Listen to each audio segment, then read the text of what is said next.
All right, hello and everybody, and welcome to the Climb Center. We're gonna get going. It's a little after 6, and I know there's some traffic out there, but we're gonna start with a quick presentation about the Getting Recipe to Market program, and then most of the evening will be with our 3 panelists. But welcome. We're glad you guys could all make it. We'd also like to welcome some of our partners that are here tonight. We have Sarah Masoni from the Food Innovation Center, and she's been with our program for the last 10 years. So we're really lucky to have partners like the FIC and New Seasons. And we also have Lloyd Purdy from the City of Tigard in the back here. And he's developing the survey about the commercial kitchen needs with the SBDC. So the Getting Recipe to Market program has been in existence for the last 10 years, and it was started originally at the at the Food Innovation Center, and now it is run through the Small Business Development Center, which is up on the 3rd floor. And this program was developed to introduce the business of starting your food business, and for those that have a recipe and they don't know where to go from that, but they have dreams of seeing it on store shelves, online, in the food service industry, and they don't know what the many different steps and the maze of that you can go through, the different areas to get your product on the shelves. So this program was developed for those entrepreneurs in mind. So some common questions that we get from people that are thinking of starting a food business. Most of the conversations I have are, my friends and family love it. Won't it be a success? That's a very common question. Where can I produce my product? Can I just make it at home? What can I put on the label? Can I just slap anything on that label and sell it? What kind of licenses do I need? How do I determine my costs and pricing? Is my product shelf stable? And what is a potentially hazardous food product? What do distributors and brokers do? How many units do I need to sell each month to make a profit? What is a co-packer? And if business is selling to all the local retailers and I see their products on their shelves, aren't they making a ton of money? Aren't they a success? So those are some common questions. Have any of you guys thought of some of those yourselves? So our program aims to help you answer some of those questions and also give you a guide map, a pathway to commercialization for your product. We also have seen some common mistakes that we've seen products entering the market go through, such as not testing your concept on a small scale, going big, going fast, purchasing labels before they've been reviewed, not getting buyer feedback before going commercial, packaging that doesn't work with the retailers and or the co-packers, not compliant with licensing and labels, not knowing your product's cost, having too small of a margin, not promoting once the product is on the shelves, ignoring alternative sales channels, and trying to do it all. So that's a lot of things I just kind of threw out at you. But that's the thing, you probably have a lot of questions, but there's even more that you probably don't know about entering the food business. So these are just some of the things that we talk about in our program. So the Getting Recipe to Market program started 10 years ago, and it was only about a 10 or 11 week program, and now it's 13 to 14 weeks, depending on if it's fall or spring. And our goal is to take you through all the steps you'll need to go through to get your product commercial ready. At the end of the program, you'll have a commercial ready prototype. And we say prototype because in the 13th week, you will present your product to 3 to 4 New Seasons buyers. And we don't want you to have purchased 5,000 labels and packaging and then present it to them and they give you feedback that that's not going to fit on our store shelves. So you bring your prototype to them and it's a really, really invaluable half-hour experience that you're going to get from them. And we're really fortunate that they're partners with us, and they're an excellent retailer to start your food business with. So as you can see, this is a lot to go through, but we heavily go into cost of goods sold. That we've identified as an area that's of struggle for our entrepreneurs, getting accurate cost of goods, accurate pricing, and adequate margins for yourself, and thinking about distributors and retailer margins. We also cover, in the second week, food science, food testing with Sarah Masoni. We bring in the Oregon Department of Agriculture. We have a really great colleague there, Will Fargo, and he speaks about what are all the licensing regulations for each specific food product that's in the class. He goes around the room and says, your product will need this, your product will need this, you'll need to consider this, you're going to need extra certification for this type of product. We also give a homework assignment of doing a marketplace survey. We go into labels and branding. So the food labels are not like any other non-food product. There's specific FDA guidelines on what you can and cannot put on a food label and how it's placed there and what the font size is. So we always recommend using a graphic designer that understands what food labels can and cannot have on them. So we bring in a really great graphic designer that talks about that process. And we bring in a couple people that talk about working in commercial kitchens. What are the various types, what to expect. And so, because most of the people that come into the program don't have a culinary background, working in a commercial kitchen is a new experience. We also are fortunate to have on our team one of the founders of the program, Dr. John Henry Wells, and he developed a website called foodbizstartup.net, and the class gets a 6-month subscription to this website that has all kinds of cost of goods calculators, pricing calculators, resources, scaling up scenarios. And he comes in on the 4th week and presents on various scenarios and packaging. He's a food packaging engineer by education, and he's also the director of quality assurance at Safeway, so he comes up for that class. We cover market research. We have a few buyers from New Seasons come in and present on how to sell to New Seasons Market, and we also have the Northwest Forager from Whole Foods Market come in and present on one of the nights. We have a really great packaging company that comes in and lays out packaging all over our tables and talks about what the process is to develop packaging for your food product.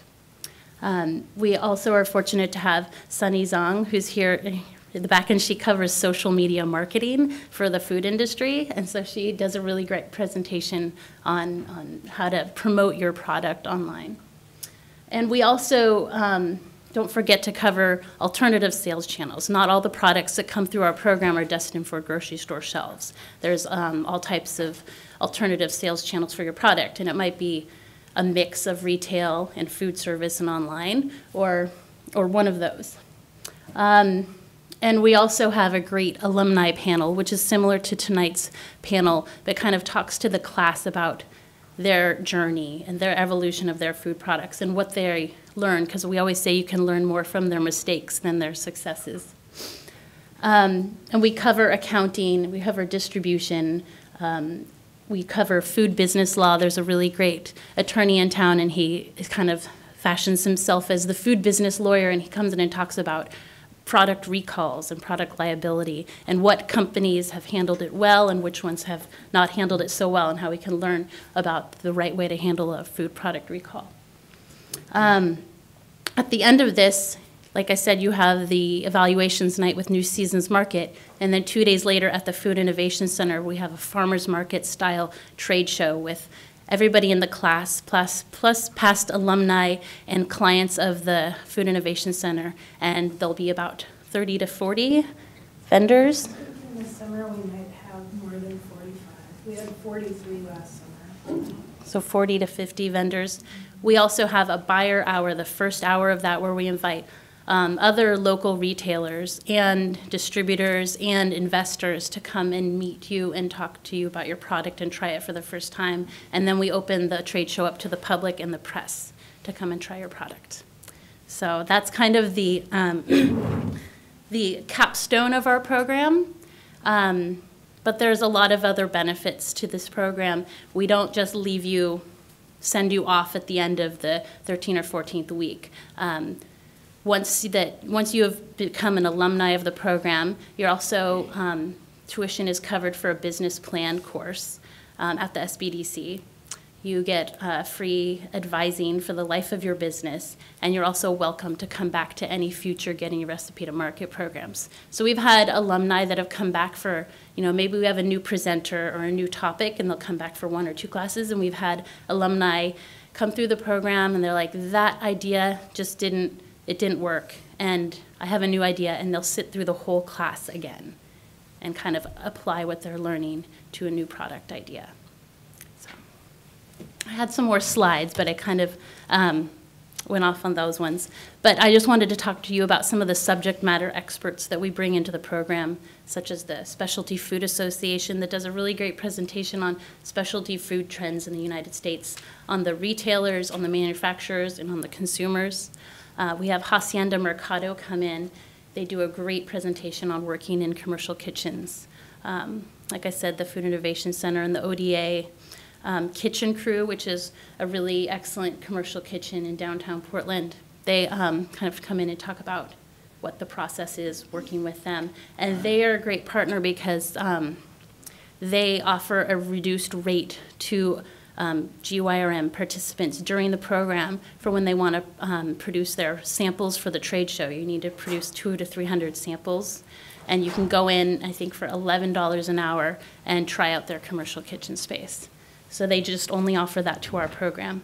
We're having, of course, new seasons, and this year we're bringing in Beeline Urban Sustainable Delivery because that's a partner of theirs right now.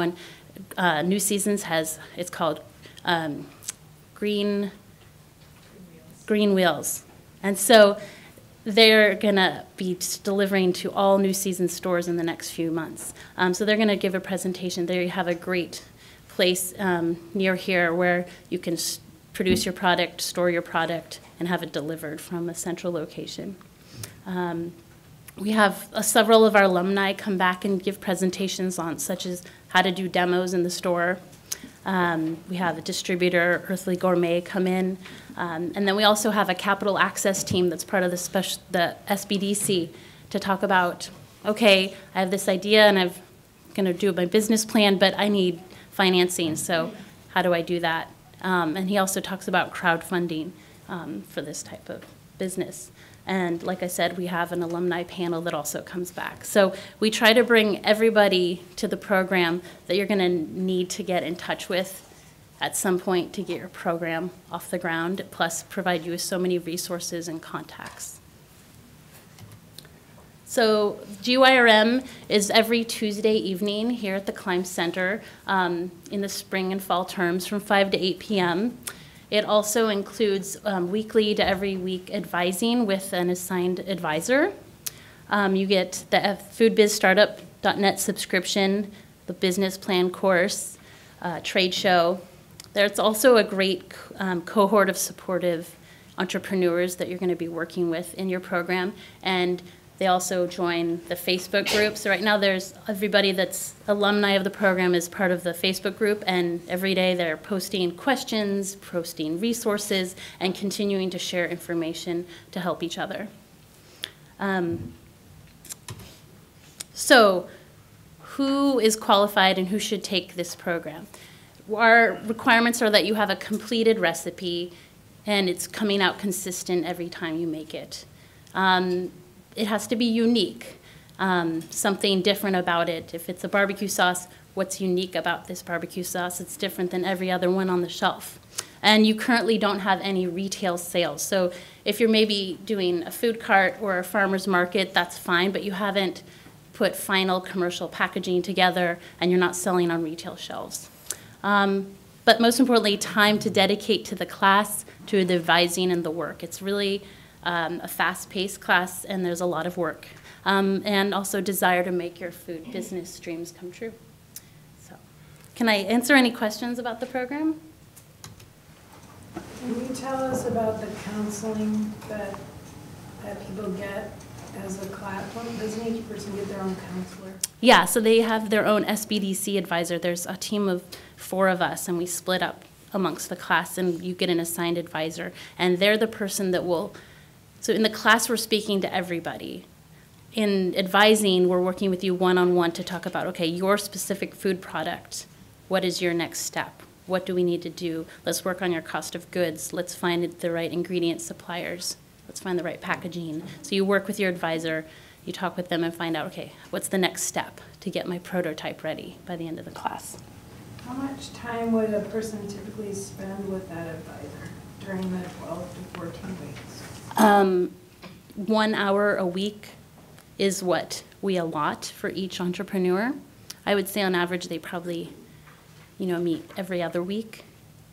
You meet in person initially, but then we can also arrange, phone advising, email advising. There's a lot of support back and forth. Yes? For the trade show, and someone said there's 45 people this year or whatever, are all of those entrepreneurs or vendors or whatever from this program specifically, or are they coming from other places? So they're from this cohort, plus we invite alumni of the program from the last 10 years, plus clients of the Food Innovation Center. So it's kind of just the invite is to those groups of people. Yeah. I'd say the majority is folks that have been through the Recipe to Market program though. Yeah. Maybe about 80%. And it's open to the public? Yes. Yep, we were on TV last month. We were. Yeah. You know the date of it? It's June 23rd. It's a Thursday.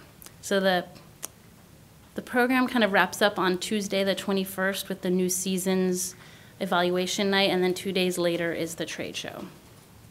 We are taking registrations for that already. Mm-hmm. And I think we have 15 people already signed up. And then we'll reserve 15 spots for the current class. It's pretty exciting. So if you're enrolled in the class, it's automatic? You do the trade show, yeah.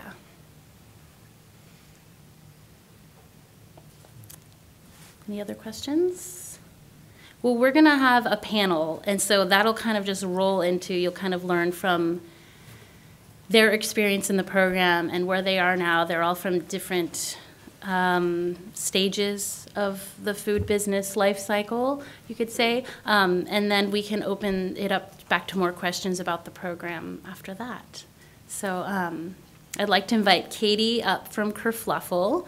And Katie was just finished in the December program. So you get a good, idea of what it's like right after the program. And then we have Rebecca from River Wave Foods, and she was in the program about 10 years ago. One of the first or second program we did. And then we have Junia from Browsy Bites, and you were in 5 years ago? 2010. Okay. So welcome, and I know Tammy, the director of the SBDC, is going to moderate, so thank you. So welcome. I always appreciate being able to spend time with foodies. You're some of my favorite people. Little did we know back in 2006 when we started talking about how we could best support foodies in Portland, that here we would be 10 years later having served over 450 food entrepreneurs in the Getting Recipe to Market program, and really pleased to have some of our alumni back with us so that you can learn from their experiences. No better way to learn than from those who have been before you on the journey. So thank you, all three of you, very busy food entrepreneurs, for being able to spend time with us today. So I have a series of questions. I usually do go off script, so bear with me, but you're going to inspire questions also. And then the audience is going to have an opportunity to ask your individual questions, which I think will be very informative. So I think we'll just start here with Junia. Could you share with us a bit about your food product? What was your dream? How did you get started? And how has the journey been up to this point? Okay, so my company is Browsy Bites, and we make Brazilian cheese bread, which is a traditional snack from Brazil and South America. It's naturally gluten-free, and we sell in grocery stores. In the freezer section, you bake at home and enjoy as a snack, appetizer, and dinner roll. I took the class in 2010, so almost 6 years. It was a summer class, and it was very early. We were in the concept stage. I had this family recipe. I knew it was delicious, but I didn't know anything about the food industry.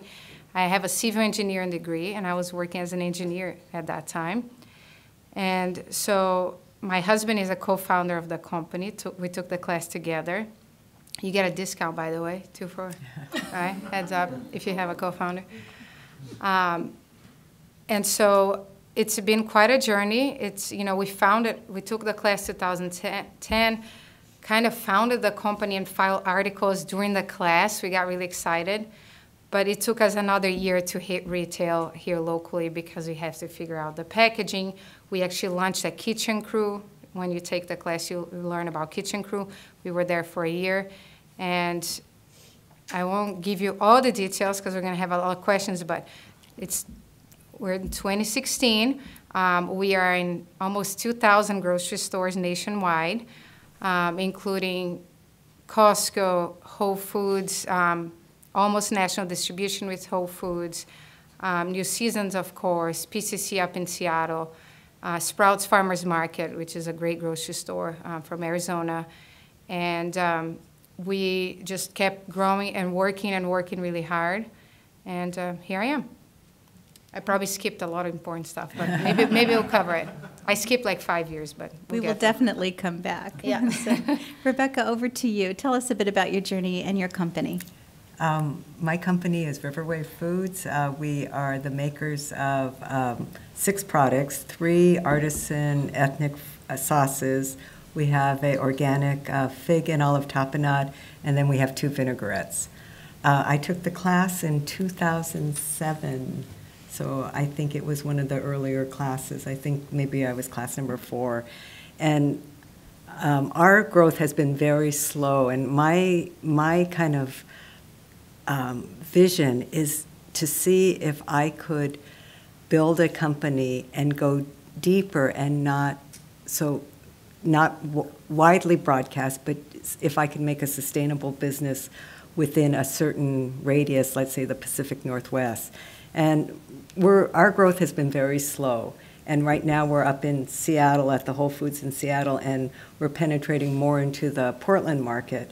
But we're still very small. Unlike Brazi Bites, it's like we're small, but I'm kind of have a different approach. Mm-hmm. But we are growing, but at a very slow rate. But that's kind of fits my personality. And we've done more local farmers markets. We're in Whole Foods in some New Seasons, and then we're in some small grocery stores. And then we do a lot of trade shows, like we did Crafty Wonderland. We do those kind of things. And one of my goals this year is to really see if I could get into the food service sector, because I think that what I have found very challenging is once you're in the grocery stores, how do you market and distinguish yourself amongst a whole array of different products? And that usually entails a lot of time in terms of marketing, doing in-store demos, and I haven't really ever offered a coupon, but I think that might be another, or going on Shark Tank. Yeah. Somehow making yourself known so that people even know that you exist. Thank you, Rebecca. Mm-hmm. Katie, you're one of our newest graduates out of Getting Your Recipe to Market program, and you have had success already. I have. Yes, my first profitable month. Hooray. It's big. It's big. So I'm from Kerfluffle, which is peanut butter swirled with marshmallow fluff. It's a fluffer nutter in a jar. And if you're from the East Coast, you know what that is. If you're not, I'm sorry. But it's delicious. And I have 2 flavors. One has chocolate chips in it. It's my s'mores variety. And I developed it, just kind of knocking around in my head for about 3 years. I just love peanut butter. I'm an addict. So on the East Coast, we like to swirl marshmallow fluff into it, and it's a sandwich. And I saw Smucker's doing the jam with peanut butter in a jar, and I just figured that it was missing from the supermarket aisles to have marshmallow fluff in there as well. So I signed up for this program, having the recipe It was the 13th fluff recipe. My kitchen was just full of marshmallow all over, sticky. But Jill was my advisor, and she was terrific. Helped me through all these ridiculous questions. I think I asked her about 17 times, is it good? Is this going to be good? I don't know if this is a successful idea. A lot of insecurity on that end, but it has taken off, and I feel like the New Seasons partnership is so helpful. It's been monumental for me. I'm in 8 New Seasons right now. They want me in all 18. They have 18. There's one new one coming up eventually. So I have a lot of work to do because I am currently making the product all myself in a commercial kitchen from 2 to 6 in the morning twice a week because I still have a full-time job. So that's been fun. And I'm demoing, and I have no life. But it's fantastic, and it's been crazy and fun, and I wouldn't trade it for anything. So, yeah. Well, Katie spoke about the use of the commercial kitchen, and so that was really my next line of thinking here is I'm often interested in knowing, entrepreneurs often come into this program with this idea of how they're going to produce. And so I'm wondering, Katie, did you envision that this is where you would be? Absolutely not. Okay, so tell us a little bit about where you thought you would be at this point. Yeah, I am so jealous of a lot of the people that come into the class, and maybe they don't have a co-packer lined up right away, but they move to a co-packer very soon after. And some people never even step foot in a kitchen. And I would love that because I have a serious burn on my hand right now. And I've just been through, I was covered in fluff at 3:30 this morning, and I would love to not do that. But yeah, so that's not my story. But yeah, so finding a kitchen space, I'm so fortunate that one of my friends actually owns a bar, and I come in at 2 in the morning. I'm the marshmallow fairy is what they like to call me. And I do my thing from 2 to 6 in the morning, and they let me use it for free, which is so nice because that's a huge cost to businesses is the cost of production. So doing it all myself and having someone allow me the kitchen time it's awesome. So. I can add to that, starting a kitchen crew. When we graduated from the class, we were faced with, do we build our own kitchen? Do we go to a commercial kitchen? Kitchen crew was just starting out in Portland at that time. And it is not cheap to go to a commercial kitchen, but when your business is so young and your product is so new, when you don't know if people are gonna like it, you don't know if that package is gonna work, I can guarantee you it's way, way more affordable than building your own kitchen. Yes. And so that's, you're not supposed to tell people what to do, but that's one thing I'm gonna tell you. Yeah. Because after you graduate, don't go out and spend, $50,000, all the money that you may have and potentially got on a loan, because that's what we thought we needed to do. Got a loan and said, let's build our own mini commercial kitchen. No, because even it takes so many months. Maybe the first month we're using 4 hours at Kitchen Crew, and that's $80, Then the next month it's 8 hours, then the 20, and then maybe you're using 30 hours and you go like, maybe I need to find something that's bigger or go to a co-packer. But the first few months it takes a lot longer to launch than you think because you're learning so much every week and you're adjusting things so much. And then you learn about the co-packing option. That's a whole nother side of things, right? There is you making it at a commissary kitchen, and then there is you making it at your own facility, and then there is you hiring a third party. There's some products that are perfect fit for a co-packer, right? There are co-packers that have equipment that can fill sauces and things like that. There are some products, there's no co-packers out there. For my product, frozen Brazilian cheese bread, there was no co-packers out there. No one knew how to make this, right? So we had to do it ourselves, which it was fine, but it's a different journey, right? Just got to understand your product and just be willing to maybe put those hours in the kitchen. My experience, I started with a co-packer from day one. I was really, really fortunate, and I don't think, as I've talked to other entrepreneurs, I don't think this is the norm, but I found the perfect co-packer. I've been with them for 10 years, and they're great. That's it. That's very lucky. Yeah, I'm really lucky. But go that route. Yeah. And it's not only that you can scale up, if your production levels go up, you don't need to change anything because it's all in your co-packer's hands. And I know someone who recently got into Kroger's or Fred Meyer's, and they are asking for all of these regulations or certification, and she's kind of just going nuts because she doesn't have all those things. I guess at a certain level of production, you have to have different certifications, and I don't have to deal with any of that. But again, if you find the right co-packer, that's probably the most critical thing, because when I was shopping for a co-packer, there are packers out there that they want to change your whole recipe to make it easy for them. And Yeah. I think, yeah.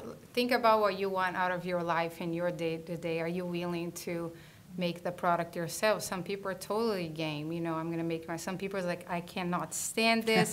I will never manage an employee in my life. I just want to do the brand and marketing and sales.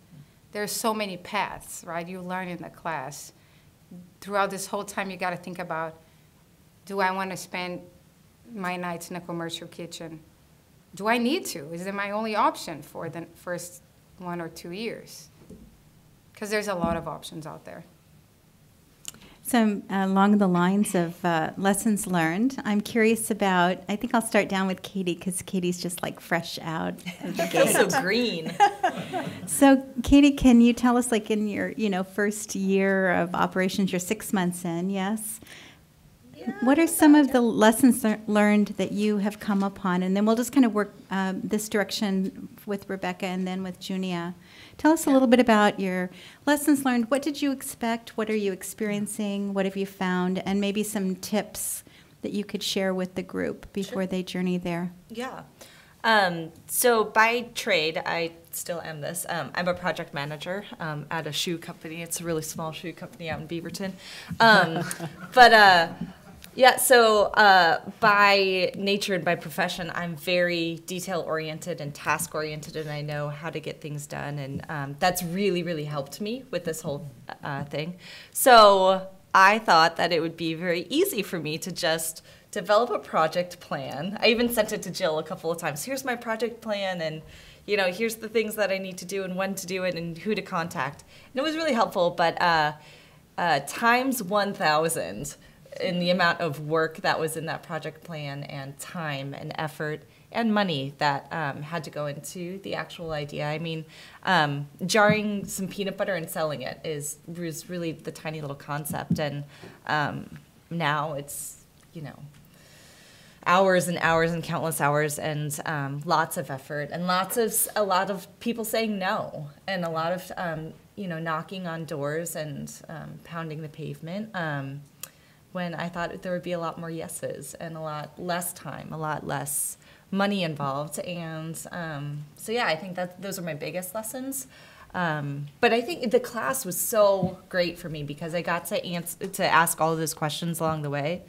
And then some people in the class, I mean, the advisors are great, the speakers are great that come in. But I think one of the really great things about the class also is you're talking with, and even just meaning, talking as entrepreneurs tonight, we were just asking questions just now. Yeah. And I think that's invaluable too, is just to have that connection with fellow food entrepreneurs, because those are the questions that, someone in our class was saying about how to get their Google advertisement, at the top of the search, and things like that I would never know about, and it's been a great resource. So, yeah.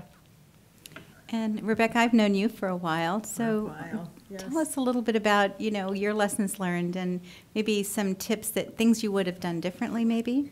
Well, I really do agree with Katie. I think when you are fresh into the marketplace, you think that that once you get into the stores, that everything's just going to be smooth sailing, and that's really when the work begins. And it's not a sprint; it's a marathon. I mean, I've been doing it for 10 years now, and depending on how much financial resources you have to market your product, it's really you need to have a clear vision of what you want, who you are, what your product is, what in your mind you have to offer to the marketplace. And you have to be true, because people will want you to change so many things along the way. And you need to know why you're doing it and what you have to offer.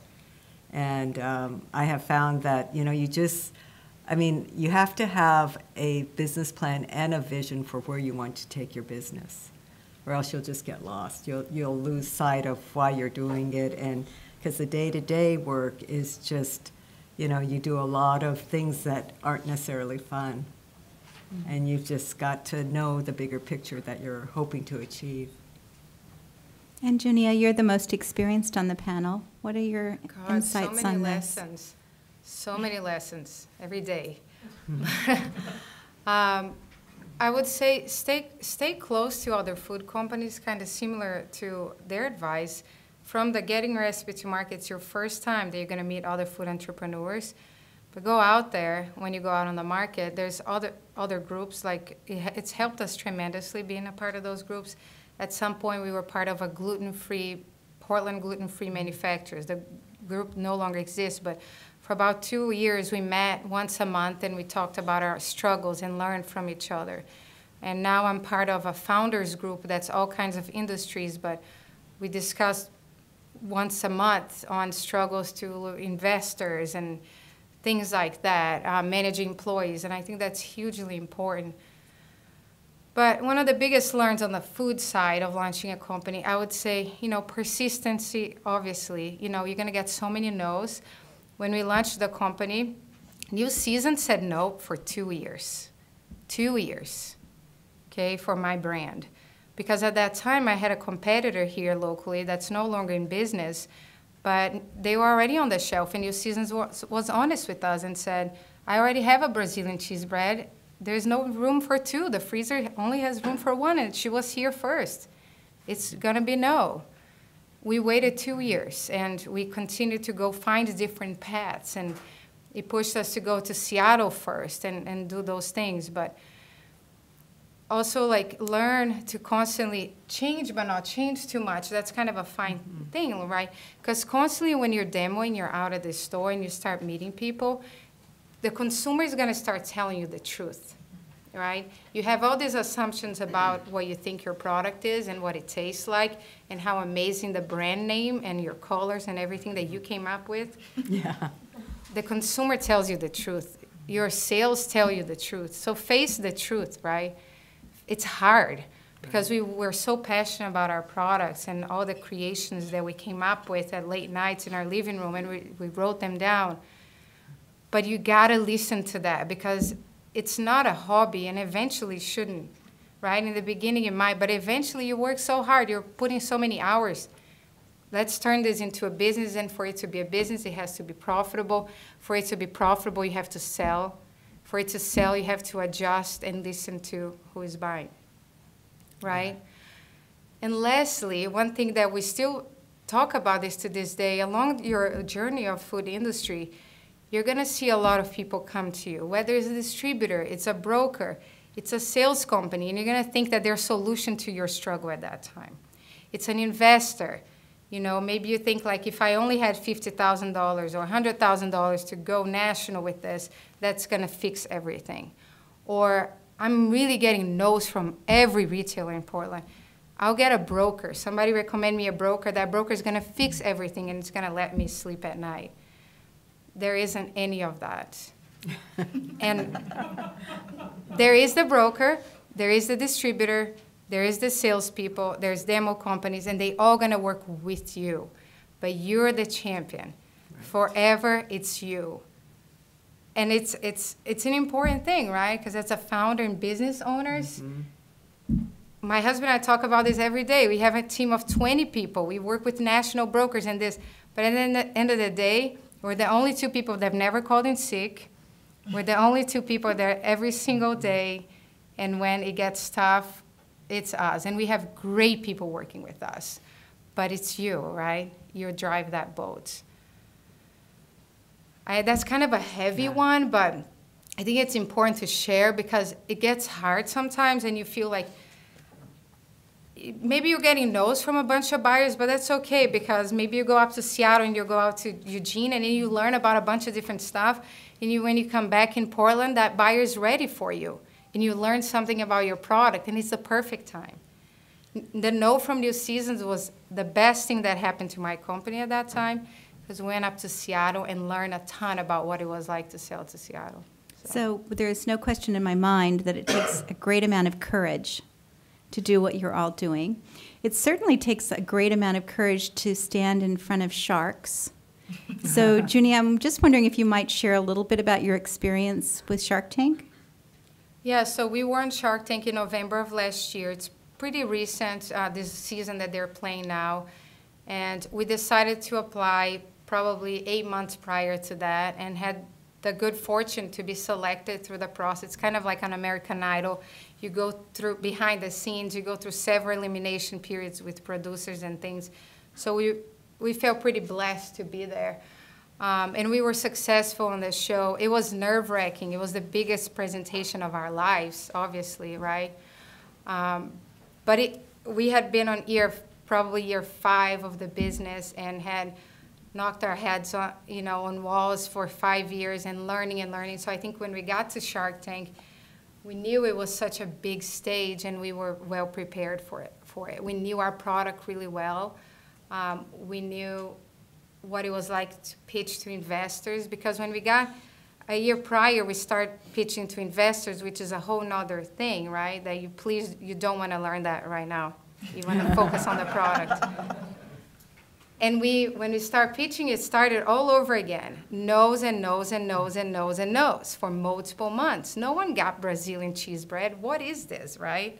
It's crazy stuff. But so it was, especially in Portland at first, but no after no after no from investors gave us a lot of learning. Why no? Like maybe the angle was different. Like maybe we're not explaining well. Maybe we're not even like communicating our sales numbers were good, or maybe we need to get better at this and not be so nervous and things like that. So by the time we got to the tank, 1 year of probably no's from investors from all over the West Coast, got a yes in the tank because of preparation. So it's, of course, preparation is everything in life, but it took us 5 years getting there and a lot of heart and effort and product. So it was a great moment for us.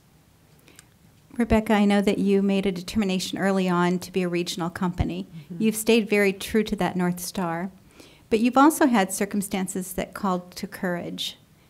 Can you think of maybe a moment in time that really challenged and inspired you and brought out the courageous businesswoman that you are? Gee, that's a big question. I think you really, though, it always boils down to knowing what your product is and really believing in it. And I kept thinking about kombucha. When that product first came out, I tried it and I thought, what were they thinking? Mm-hmm. And now it's like, how many varieties of kombucha are there out there? And most people, have at least tried it, but it's a very popular beverage. And I think regardless of what your product line is, you have to believe in it like it was your child. And you have to see the uniqueness of your product line, and you have to be willing to really be its best advocate, because you're going to get so many no's on so many levels. And you're also going to get a lot of people that want to help you, but it's very self-serving, so you really need to always be, it's not something that you can hand over to someone. You might as well get out of the business if you think you can bring a product to the market and then hand it over for someone else to develop. Because you are the one that is your product's best advocate. And it's a long, hard road, no matter what direction you go in. And I think maybe, if anything, that I feel like maybe I'm very meticulous in how I grow the company, and I think I have a lot of tenacity, and I think those are characteristics that you definitely need for the food business. So, Katie, in your 6 months out the gate, you've already reached a place where you've seen courage to have to pull out from you. So can you just express a little bit about what that feels like and what you think about when you reach those moments? Yeah. Caffeine, alcohol. Your friends. Well, those are true. I was gonna say, I feel like we're up here and we're saying all these bad things. This is so bad. But there's so many amazing things about being a food business owner. I have gotten such amazing feedback. I have strangers that come up and say, "This is the best thing I've ever eaten my entire life." Can you imagine having that on your Facebook page? That makes your day. Or little kids are just so excited. "Mommy, we have to buy this. This is so good." It's awesome. So those interactions, you can't put a price tag on those with your time, with the money that you put into it. So there's such great stuff. And if there's any time, and there's a lot, that you're like, maybe this is the day to get out of this whole food business idea. What was I thinking? You have those little moments that make it worthwhile. And like I said, I had my first profitable month. I've only been in business actually for 2.5 months. So January, February, and now March. So I turned a profit in February. It's crazy. And just seeing that even, and seeing my product go to California, and being, on the shelves at $11.99 a jar. Crazy, crazy stuff. Little moments make up for everything that you go through. So Rebecca, we're going to transition to the audience in just a moment, but could you share with the audience your little moments? That was where I was going next about, my little moments, those special moments well, that I'll make tell it you, worth doing, and Katie, all that goes. Katie's absolutely right. It's like, and that entails though that you have a direct interface with your consumers. And sometimes it's the hardest thing to do, but it's also the most rewarding. Like whether it be through farmers markets or demos, to really see people light up when they try your stuff. That's very cool. Or when they go, yeah, well, there's always that. And then you say, well, we're not for free. Everyone. Yeah, but so you get the good and the bad. But and also I think it is, someone mentioned that it's so important to have a group of other food entrepreneurs that you can. It's like raising a child when you have support groups of parents that you can talk about things. And I have a couple friends that we meet once a week, and we just hash out things we've heard about, little insights into what's going on that one of us might not have heard about, but also some of the hard things too, some of the no's that we have to deal with. And it's a universal, that's just what you're going to have to face when you put yourself out there. But it's very rewarding because you meet some wonderful people. And, who doesn't like food? It's like when you share it like a good meal with someone, it's just the best. It's a really fun industry to be a part of. Yeah. I was in construction before I was in food, so I'm like, I love food. It's so much more, it's a happy industry. Yeah. It's fun, and we're obviously all here because we want to own our own business, right? We want to work for ourselves. We want to have a great product that's on the shelf. And so, yeah, it's hard, but, when we always say, like, when the going gets tough, we put our product in front of our consumers again. Whether we do our demo ourselves, we go to a trade show, and we watch them interact with the product and love it, and it's like, okay, that's why we do this. And small wins also get you through the next, you get a lot of no's, but you get that one guy that says yes, you go like, I got this, I'm doing this. And, next week you build on maybe 2 more no's, 1 yes, that's great, 2 yes, and focus on the positive. Yeah, focus on the positive. Yeah.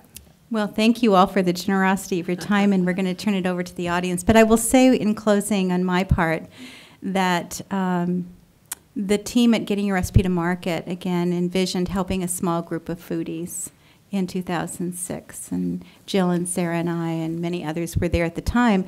And we look forward now into 2016.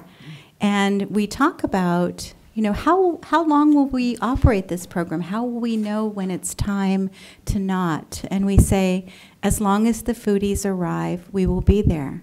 And that's the level of commitment that this team has to the food community. And Jill, thank you for your leadership, and David, who's not here tonight, Sarah, New Seasons, and Uri Kushner, who's been here as a founding member as well. So I'm going to turn this over to the audience now. I know you came here with curiosity, and we're going to have a conversation with foodies and with each other. So I turn it over to you. Questions?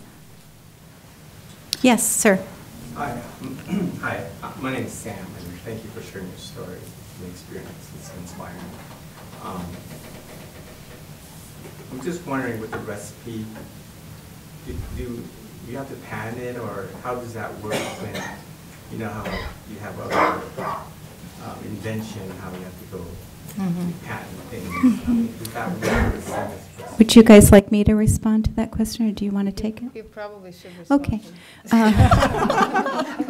So, you know, the interesting thing about a patent is you can't patent a recipe. You can't really copyright a recipe either. You can patent a method. You know, for example, I co-own the patent on how to carbonate fresh fruit. That is something you can patent. So, Jill, you want to speak to, I know you get this question often about, you know, what about my recipe? How do I protect it?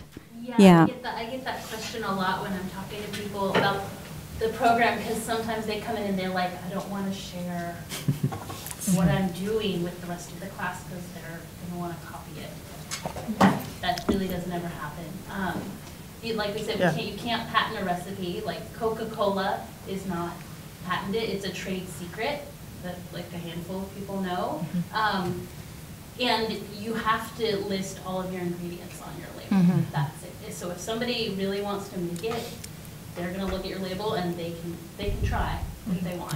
But like you can patent a method if you have a specific method for like your, I wouldn't even know how to make Brazi bites. There's probably, you could patent your method for making that, but her recipe is not patentable. So we always say share what you're comfortable sharing. But the more you share, the more everybody in the class shares, the more you're going to get out of it. It's a tough thing that this industry is like that, right? Because if you invent something, you're like, yeah, I can protect this. You can't. You know, I have a competitor now that has a bag that trying to look like our bag, and it has 2 of our flavors, and it was all follow and copied. And now they're in a Costco competing with us, and Costco is telling them that they are us, you know.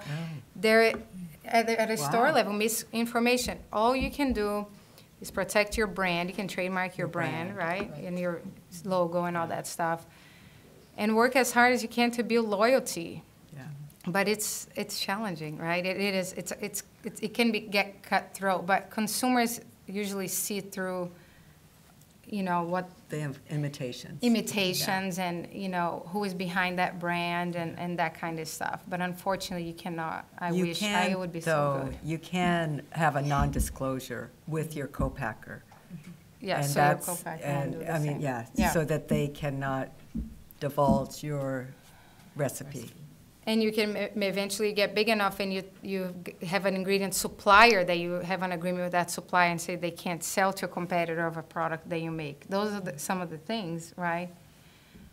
Good question. Other questions? Yes, in the back. For those of you that have employees, could you tell a story about hiring that first person? Yeah. It was hard. So my husband and I did the commercial kitchen thing for almost 2 years. We would go after work and on weekends and make the product ourselves. Then we got exhausted. We had to hire one person, and we were so scared that she wouldn't do it right. But we, again, counted on our fellow food companies. How do you hire a first employee? How do you do this, right? So we put an ad on Craigslist, not to go into too much detail, but interview people super insecure, but found somebody good. And then she was my replacement. It was the first employee of the company, worked with my husband in production so I could get out of production.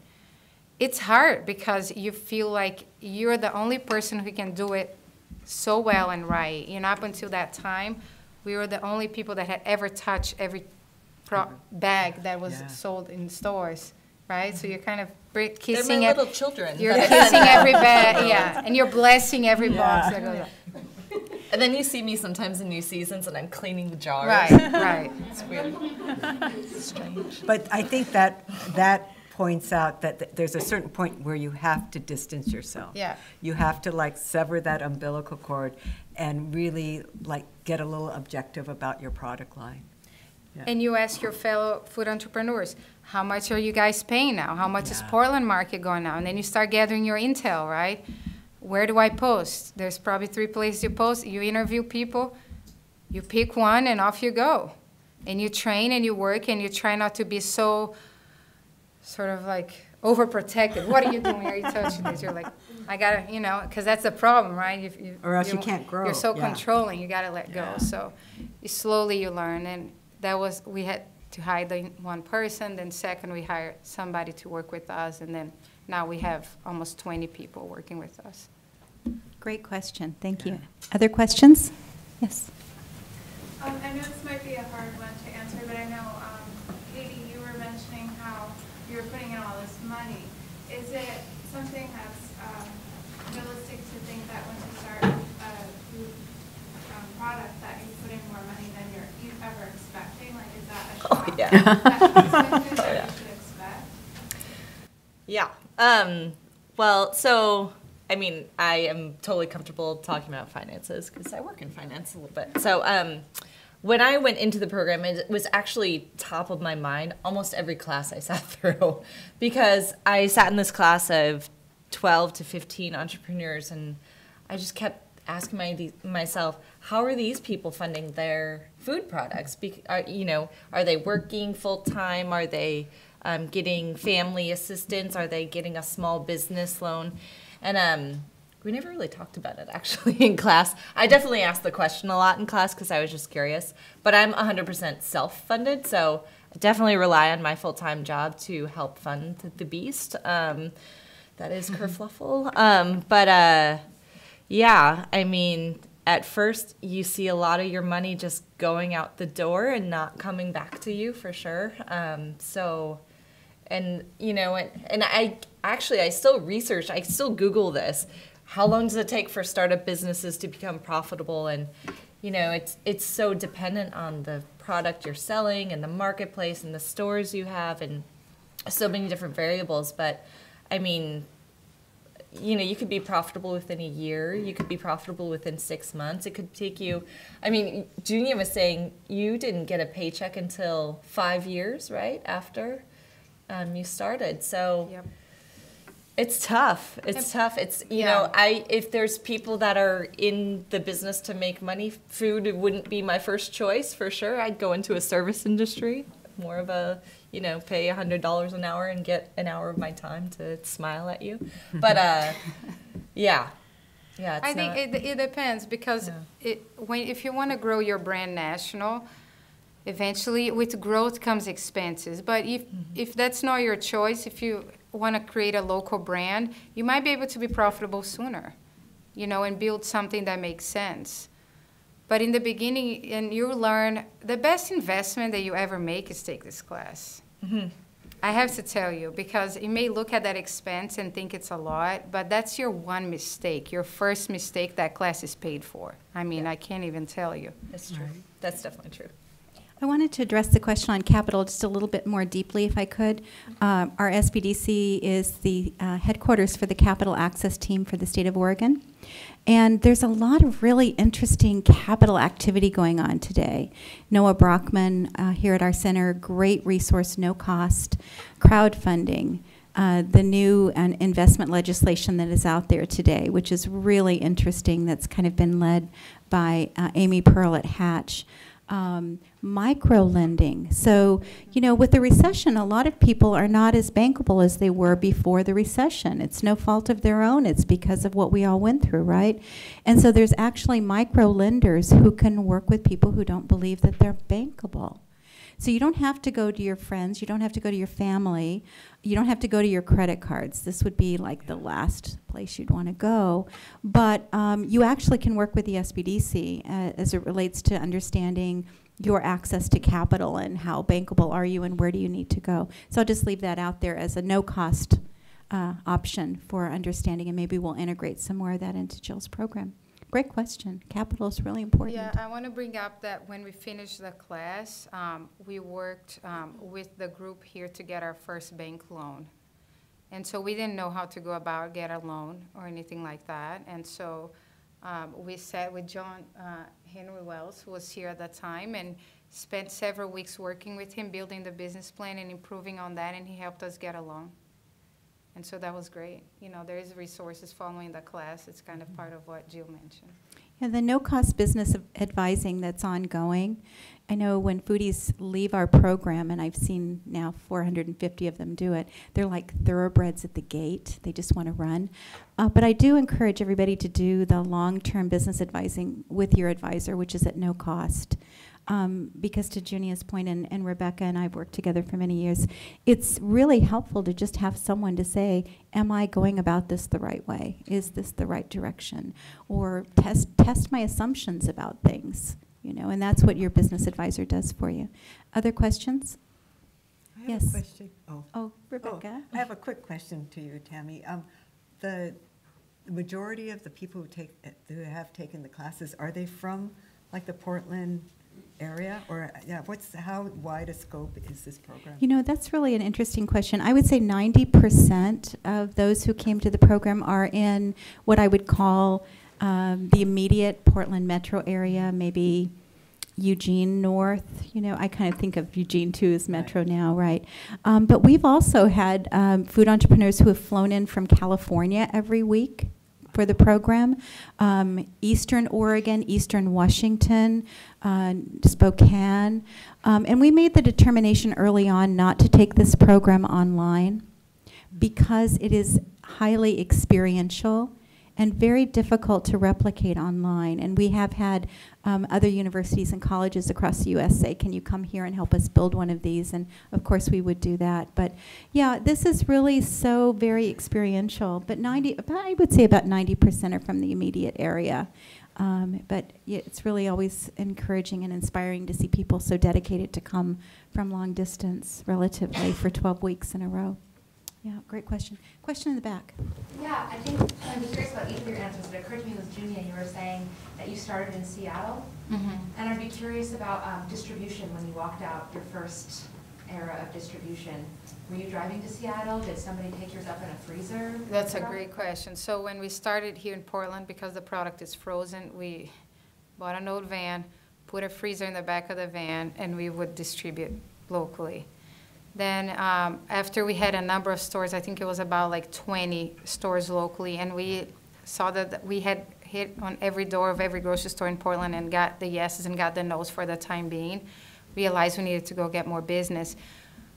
We felt like we did not want to do the drive to Seattle for distribution.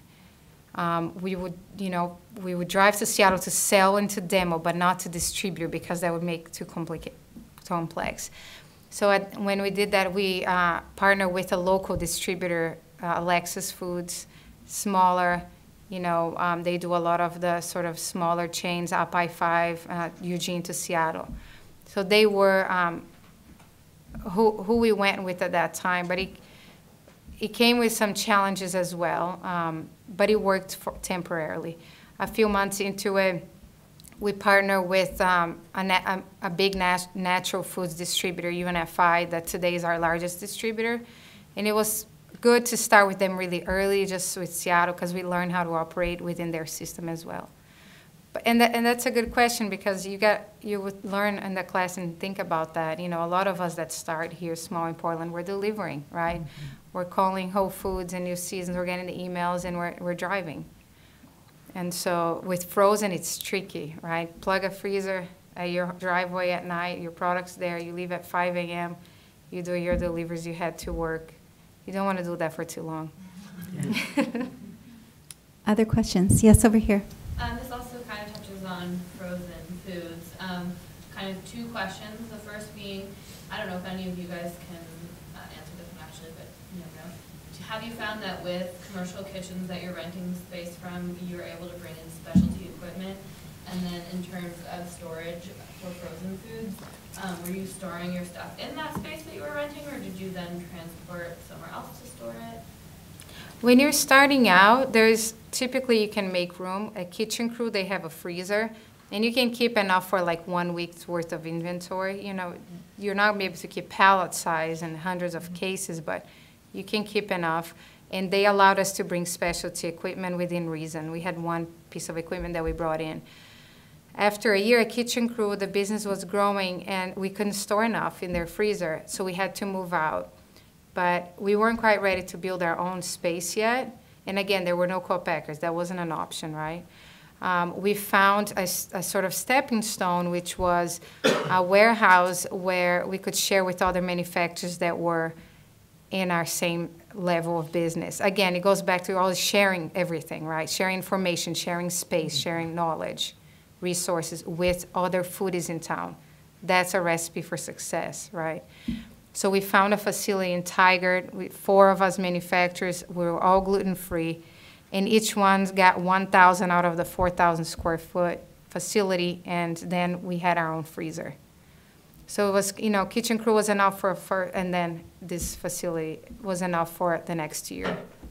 So there's options out there. I think we have time for a few more questions, and we'll try to keep the commitment of ending about 7:30. Yes? Yes, I'm Cynthia. I have a question for you. And now that you're distributing nationwide, how big is your facility now, and how much do you produce with that? So that's a good question, right? We moved from Kitchen Crew to that shared space. We were there for 2 years in the shared space, and then that wasn't 1,000 square foot didn't work anymore. We were ready to take the leap and build our own facility. And then we built our facility in Northeast Portland by the airport. It's 5,000 square foot facility, and we have a small office there that I live and breathe. I'm there all the time. And we have our crew. But then we went on Shark Tank, and that didn't fit anymore. But it was too fast for us to grow, right? Because when you build your facility, it takes several months, sometimes a year. You find a space, you hire contractors, you build. Takes a while. So when you have a surge and grow an opportunity like being on TV, we couldn't build anything. So then we found a co-packer that could supplement. So what we have today is our facility in Northeast Portland that we run as normal, and then we have a co-packer in Tualatin that is also a gluten-free warehouse that makes several other gluten-free products that you see out in the marketplace making our product. How did you find that co-packer? Through other foodies, talking to people and building relationships. And there aren't a lot of gluten-free co-packers out there, and gluten-free is very important to our company because the product is gluten-free, and a lot of our customers are highly sensitive to gluten. So they can't even come close to a product that's manufactured in a facility that processed. So it kind of narrows your search. And so we found the right partner for us for this phase. And it might be that in 2 years that doesn't work anymore, right? So you have to constantly be ready to change within reason. A question in the back. Not the marshmallow lady, but Rebecca. Rebecca? Have you guys ever experienced or know anyone had a callback in their products? Thankfully, No, yeah. thankfully, Have you? never. No. No. But we've had like small, scares of things, but nothing major like that. And being in the freezer, your risk level goes down significantly. You're constantly worried, right? Want to make the best product, but luckily I've never been through the whole process of recalling through distributors and things like that. Great question. Yes, here. So what is the advantage to have a co-packer?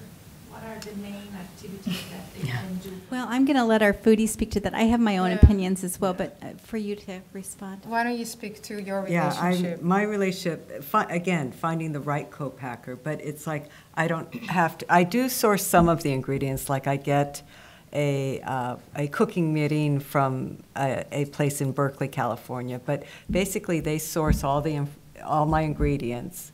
I can scale up at any time. Like if I got a huge order, I could just send a PO and it would be filled. And I don't have to deal with employees of the kitchen. I don't have to train them. There's just a myriad of benefits in my mind. Yeah, so think about all the things involved with the operation side of the business, right? Hiring employees, everything that has to do with that, payroll taxes and things like that, training them, buying all the ingredients, which in turn equals to time with doing bookkeeping. You got to pay all those invoices, right?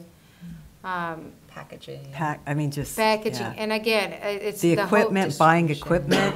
when you're scaling up, that's a huge thing. Like, I can't scale up that fast, because if I need to scale up, I have to hire a lot of people. You don't hire people overnight, right?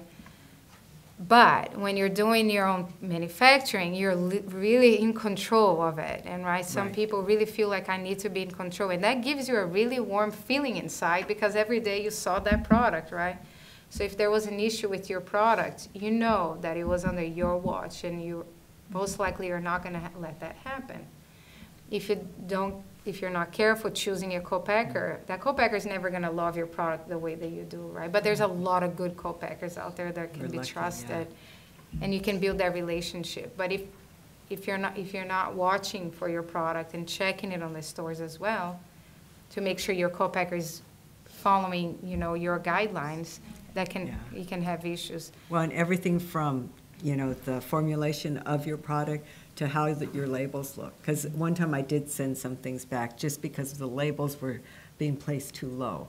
And so when I looked at it, it was like some were here and visually it just... You got to think about, do you like managing people? That's a huge part of the food business when you set up your own facility, because it takes a lot of time, and you got to kind of enjoy it. If you say, like, I really cannot handle managing people all day long, then you might want to seriously find the right co-packer, because that can really take up time.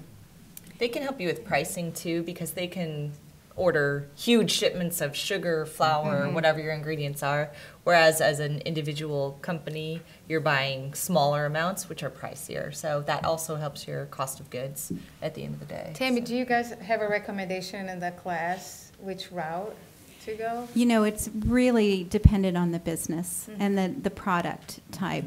I do have a bias towards using co-packers because I know how expensive your time is, right? But it really is very individual to the type of business. And I think that's part of the value of the program, is that the business advisors are going to challenge your assumptions about things, and they're going to help you to begin to separate your idealistic aspects of the psychology around your food product and combine it with the practical. And together, I think you're going to be able to come to a place of balance as you begin. And then the understanding that you'll shift and shape, as you heard the 3 entrepreneurs here have done over the life of their business so far. That never ends. You continually shift and shape as conditions change. So it is one of those, it depends kind of questions. I saw a question from Lloyd Purdy, City of Tigard. Welcome. Thanks. The 3 of you are an inspiration to everyone here and others. I'm curious, is there a business or a food entrepreneur that has inspired each of you? Who have you followed in the footsteps of? So many. I am mostly deeply inspired by food companies that started at a local level and were able to grow nationally, because that was our goal. Not necessarily the right goal for everybody, but that was, the natural foods industry is such an inspiring place to be, because you have so many stories like this. You hear about a company that got national with Whole Foods and went national with Kroger, but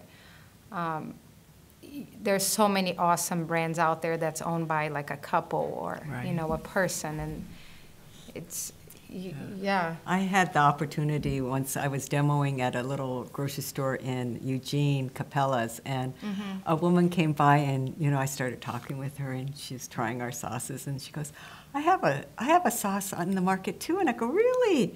I go, what's your product? And she goes, Yum Sauce. And Marianne is just this wonderful, really kind person, and now that model works so great, because I don't know if everyone's familiar with Yum Sauce, but they started with a small cafe in Eugene, and their marketing is such that their restaurants, there's one at the airport now, but it really moves their products. So now their products are up in Seattle, they're down in California, but the whole experience of the restaurant pushes their products on the shelves. And I thought that was brilliant. I should have started a restaurant first. I really like the Wild Friends duo that started in their college dorm room in the U of O. They're inspirational to me because they're peanut butter addicts like myself. But they're huge now. I mean, they're all over the place, and that's now their full-time job, which is amazing. They both, had career aspirations to do different things, and then they went a totally different way because Wild Friends took off, and now they're even bottling for New Seasons, their independent brand. So it's huge. So they're great. They're inspiration to me as well. They are probably 10 years younger than me, and they work their asses off, and they're out on the road, and they're in a highly competitive category because peanut butter and nut butter is cutthroat. Yeah. And they still were able to gain ground and find their paths, and they're local, and they're really cool. So, yeah. I think we have time for one last question. Yes, in the front. Yes, what was your process in just managing life? For example, starting your business, enrolled in the course, family, job, everything else. How did that all come together? Were you able to work your business and develop it along with the course, or was it something you waited till graduation date, so to speak, and then how? Sure, yeah. It's kind of, you need a lot of balance in your life. Because there are certain things in my life that I'm unwilling to let go. So you have to determine what those things are. For me, I'm an athlete, and I like to run and play soccer as well. So those things were not going away for me. Starting a food business was great, but I also was not losing my full-time job. That's, for me, that's non-negotiable. I'm keeping my full-time job. I love working at the Swoosh, and it's a great place to work, and I'm not trading that or the free shoes. So I really had to parse my time out. I mean, I stayed up working till midnight, lots of nights, and developing my website, which I've never done website development before, and learning all these new things, pricing out all of these different ingredients. So I did that along the way, September through December, just learning all the steps, focusing on my label, working on that on the side, after work, sometimes during work, making that happen. But then now, once I'm actually live and I'm in the stores, it's all just, my Outlook calendar is insane. It's basically like 2 to 6 in the morning, I'm in the kitchen making, and then I go to work from 8 to 4, but during 8 to 4, I'll take some business calls for Kerfluffle, and then I go to demos from 4 to 6 at different New Seasons around. And then on the weekends, it's all about trying to find a lower cost for some ingredients. I'm taking a red eye out to Chicago tonight to try and find a co-packer. So it really takes over your life. I don't sleep a lot, no. But that's what you have to do. And the first couple of years, when I started taking this class, you really have to be passionate about your product because it's like a little baby. It really is. You're not going to sleep, and other things fall by the wayside, to make it successful. And if you don't have the enthusiasm to carry forward, it's going to die. And I think a lot of us went through classes with people who, we had some people that didn't even go to launch or go to New Seasons. So, they just got to the end of the road and they're exhausted, and it's just too much. And that's a great thing about the class too. Maybe it's not for you, and you go through the 13 or 14 weeks of the class and you decide, this is too heavy, this is too much, and this is not for me, and that's okay. It's a cool experience anyway. But I think now that I'm launched, I think that's the light at the end of the tunnel. Is in 2 years' time, that's my goal, is more balance and more time for myself. To expect at the end of 13, 14 weeks that you can launch? Yes. Just go? Oh, you'll have a finished product. Yeah. I think it depends. I think it depends how crazy you are. Katie's not the norm. Oh. I would say she's super driven, energetic, and I did advising with her, and I would give her here's a few co-packers to look at, and she'd come back with a list of 60. She was driven. I've talked to 60 co-packers at this point. 60? Is there that many? Yeah. She became an expert on every subject. So we say have a prototype at the end of the program. Yeah. Then you're going to have a list, and you're going to know exactly, okay, this is what I need to do to become commercial ready. There's usually a lot more steps. So she didn't have a commercial ready product at the end of the program. She went over Christmas, and then you launched the first week of February? Yeah, so basically, we pitched to New Seasons. We, as in me, myself and I, pitched to New Seasons at the end of December, and then it was me at the end of the day. You know, I was talking to these two, and apparently there was a contest before in your class, Yeah. and I would have been so after that prize. But pretty much I did the launch for New Seasons, the pitch, and then nothing. I didn't hear anything. So I just went directly to them and said, hey, I thought you loved my product. What gives? And then I got an email back the next day that said, we want you in 8 stores, and how soon can you get it to us? And so February, they wanted 60 cases. So then January became non-existent in any type of There's lifestyle, another, I so, know, yeah. I don't know if it's still this way, but you can get into some local farmers markets as a test, like getting your product out there, just to get some feedback from consumers. And I don't think, at least when I went to my first farmers market, you didn't need to have all the labels that you would for something on the shelf. Yeah, it's Is that- you're selling direct to Yeah. consumers, so the laws Yeah. are different. In Yeah. fact, there's new cottage laws for some Yeah. food products on having a commercial kitchen or not, if you're Mhm. selling at the farmer's market. So. I think after the class, you might be ready to do the events that don't require licensing, and you can start getting feedback. Right, because But that's for really us, important. that's hugely important, because you can, like, you're building your brand, like maybe still designing some of the things and cleaning up stuff. For us, it took a year because there was no way to make the product. When we did the class, we rolled it by hand, we presented it. But then when we were going to sell it, we needed to find a commercial kitchen, and there was one piece of equipment we needed to order and learn how to operate. So that took 12 months. So it depends on your product. If it's easy to make, you can find a co-packer, maybe you can launch faster. That was a great question. So in closing, just as a reminder, one of the reasons why I decided early on to invite alumni back to any of the courses in getting a recipe to market as long as the program's in operation is because of this very reason, that sometimes you go through the program, you're maybe not ready to launch your product. You want to do some more product development because you learned some things along the way. You're really learning a process that's going to serve you for as long as you want it to serve you in this program. So you'll come back, and we've had food entrepreneurs who didn't launch right out of the program. They came back to class and they beefed up in some areas. They continued to work with their lead advisor, and then they were ready and they launched. And to Katie's point, success is also measured by what you learned in the program that caused you to say, hey, this is a lot and I'm just not quite ready. And they're grateful for that learning to have saved themselves time, energy, and money along the way. As you were all coming in today, there's a survey about commercial kitchens. We'd really appreciate if you'd give us your ideas on it, because we hear often that there is a shortage of commercial kitchens, and the foodies that are coming out of the program need commercial kitchens, and so we have a guest here who's looking to help develop one, so we would be really grateful. I would be absolutely remiss if I did not thank Karen O'Connor. Karen, can you please stand and be recognized for just a moment? Please give her an applause here, because it was Karen who helped to organize this entire night.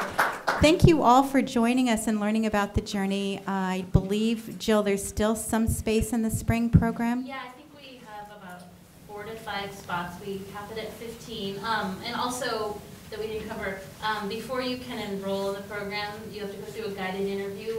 We'll chat on the phone and find out, answer questions about the program. Make sure it's the right fit, make sure you and your product are ready for the class. So if you are interested in the spring program, contact us and we'll set up a phone interview with you.